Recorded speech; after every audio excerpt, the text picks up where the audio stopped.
அனைவருக்கும் வணக்கம். Welcome to உங்கள் தன்னம்பிக்கை டிஎன்பிஎஸ்சி. நம்ம இன்னைக்கு இந்த வீடியோவில் அகழ்வாராய்ச்சி நடைபெற்ற இடமான கொடுமணலை பற்றி பார்க்கலாம். இந்த வீடியோ உங்களுக்கு ரொம்ப யூஸ்ஃபுல்லாக இருக்கும். லைக் பண்ணிக்கோங்க, சப்ஸ்கிரைப் பண்ணிக்கோங்க, உங்கள் ஃப்ரெண்ட்ஸ்களுக்கும் ஷேர் பண்ணி விடுங்க. கொடுமணல் எங்கே இருக்குதுன்னா தமிழ்நாட்டில் ஈரோடுக்கு அருகில் உள்ளது. சங்க இலக்கியமான பதிற்றுப்பத்தில் குறிப்பிட்டுள்ள கொடுமணம்தான் இவ்வூர் என்று கருதப்படுகிறது. பெருங்கற்கால முதுமக்கள் தாழிகளும் இரும்பு மணிக்கற்கள் சங்கு வேலைப்பாடுகள் குறித்த சான்றுகளும் கொடுமணலில் கிடைத்துள்ளன.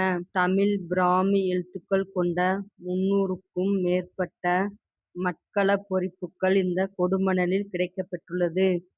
கொடுமணல் அகழ்வாராய்ச்சியில் கண்டெடுக்கப்பட்ட சில பிக்சர்களை நம்ம இப்ப பார்க்கலாமா? கொடுமணல் அகழ்வாயில் தோண்டி எடுக்கப்பட்ட பெருங்கற்கால கல்லறை. இதுதான் அந்த பெருங்கற்கால கல்லறை. சங்கு வளையல்களின் உடைந்த பகுதிகள். சங்கு, இதுதான் அந்த சங்கு.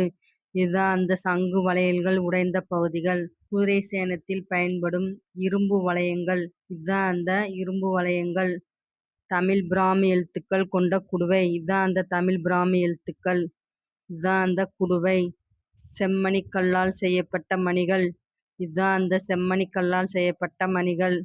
மனித எலும்புக்கூடு. இதுதான் அந்த மனித எலும்புக்கூடு. இது எல்லாமே எங்கே கிடைச்சிருக்குது? கொடுமணல்ல கிடைச்சிருக்குது. இந்த வீடியோ உங்களுக்கு ரொம்ப யூஸ்ஃபுல்லாக இருந்திருக்கும். இதே மாதிரியான யூஸ்ஃபுல்லான வீடியோக்களை பார்க்கணுமா? தன்னம்பிக்கை சேனலை லைக் பண்ணிக்கோங்க, சப்ஸ்கிரைப் பண்ணிக்கோங்க, பக்கத்தில் உள்ள பெல் பட்டனையும் கிளிக் பண்ணி வச்சுக்கோங்க. உங்கள் ஃப்ரெண்ட்ஸ்களுக்கும் இந்த வீடியோவை ஷேர் பண்ணி விடுங்க. Thank you very much.